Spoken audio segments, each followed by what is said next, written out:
ৰফিকুল ইসলামৰ সফলতা লোৱাৰ আছাম একাডেমীৰ উৎফুল্লিত ছাত্ৰ ছাত্ৰীসকল সৰ্বভাৰতীয় নিট পৰীক্ষাত লোৱাৰ আছাম একাডেমীৰ প্ৰাক্তন ছাত্ৰ ৰফিকুল ইছলামৰ অসামান্য সফলতাৰ খবৰে সমগ্ৰ একাডেমীত আনন্দৰ বন্যা বোৱাইছে।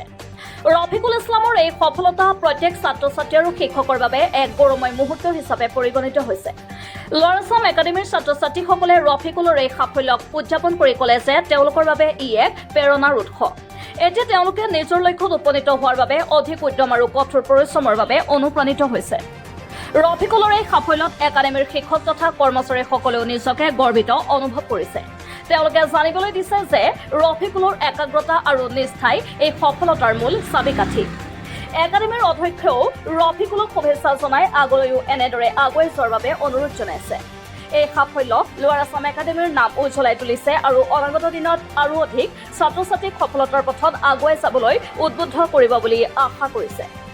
হয়, আজি ৰফিকুল ইছলাম আমাৰ প্ৰাক্তন ছাত্ৰ, সিহঁতে অশেষ কষ্টৰ ফলত আজি নিট ইউ জি যিটো পৰীক্ষা আছিলে তাতে খুব সুখ্যাতিৰে উন্নতি লাভ কৰিছে। এইটো নিশ্চয়কৈ লোৱাৰ আছাম একাডেমীৰ বাবে বহুত গৌৰৱৰ বিষয় আৰু প্ৰতি বছৰে এজন নহয় দুজনকৈ আমাৰ নিটত পায়। আৰু এয়া হৈছে আচলতে আমাৰ এইখন একাডেমীৰ যিটো শিক্ষক শিক্ষয়িত্ৰীসকল নিট পৰীক্ষাত বহিবলৈ যি মানে বেছিক কোৰ্চ তাৰ বিষয়ে সঁচাকৈয়ে খুব ভালকৈ অৱগত কৰাই দিয়ে আমাৰ ছাৰ বাইদেউসকলে। আৰু সেইকাৰণে মই আমাৰ একাডেমীৰ প্ৰত্যেক টিচাৰক ধন্যবাদ জ্ঞাপন কৰিছোঁ।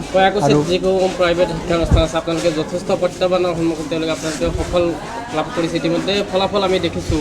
আগন্তুক দিনত আৰু কেনেধৰণৰ পৰিকল্পনা আছে আপোনালোকৰ? হয়, নিশ্চয়কৈ আগন্তুক দিনত আমি বহুত ভালকৈ চেষ্টা কৰিম বুলি ভাবিছোঁ আৰু বহুত ষ্ট্ৰেটেজিও লোৱা হৈছে যে আগন্তুক দিনত যাতে এতিয়া ধৰক এটা দুটাকৈ পাই আছে, আগন্তুক দিনত যাতে 4-5টাকৈ পায় সেয়াও আমি ব্যৱস্থা কৰিম। আৰু যাতে আমাৰ হাইস্কুল শিক্ষান্ত পৰীক্ষা যিটো থাকে সেইটোৰো ৰেজাল্ট আৰু বেছি ভাল কৰিবলৈ সদায় চেষ্টা কৰিয়ে থাকিম। ভাল লাগিছে, মানে যিটো কষ্ট কৰিছোঁ আৰু ছাৰসকলে আমাক যিটো হেল্প কৰিছে সেইটো মানে আজি ৰিজাল্ট দেখুৱাবলৈ সক্ষম হৈছোঁ, ভাল লাগিছে। কিমান বা কি নম্বৰ এটেম আছিল তোমাৰ? থাৰ্ড এটেম আছিল, 3 নম্বৰ এটেম আছিলে। কিমান নম্বৰ লাভ কৰিছে? 607। কেতিয়াৰ পৰা সপোন ৰচিছিলা যে এনেকুৱা সপোন মানে ক্লাছ 11ৰ পৰাই আছিল যে এই মেডিকেলৰ বিভাগে পঢ়িম। পিছত শুনি জানি তাৰপিছত ভালকৈ ষ্টাডি কৰিলোঁ আৰু নিটলৈ দিবলৈ এনেই কি আজি এনেকুৱা সফলতা লাভ কৰিছা, ধন্যবাদ দিবা। পিতৃ মাতৃ আছে, শিক্ষাগুৰুসকল আছে, কেনেধৰণে তেওঁলোকৰ পৰা সঁহাৰি লাভ কৰিছিলা? পিতৃ মাতৃৰ পৰাতো ফুল ছাপোৰ্ট আছিল, মানে যিখিনি মোৰ লাগে মানে চব মানে ফুল ছাপোৰ্ট আছিল, মানে দিছিল। আৰু ছাৰসকলৰ পৰাতো আৰু পাইছোঁ, ছাৰসকলে যিখিনি কৰিব লাগে যথেষ্ট কৰিছে। এতিয়া তুমি সমাজ তথা দেশৰ বাবে কেনেদৰে কাম কৰিবা? দেশৰ বাবে এতিয়া মানে আশা আছে যে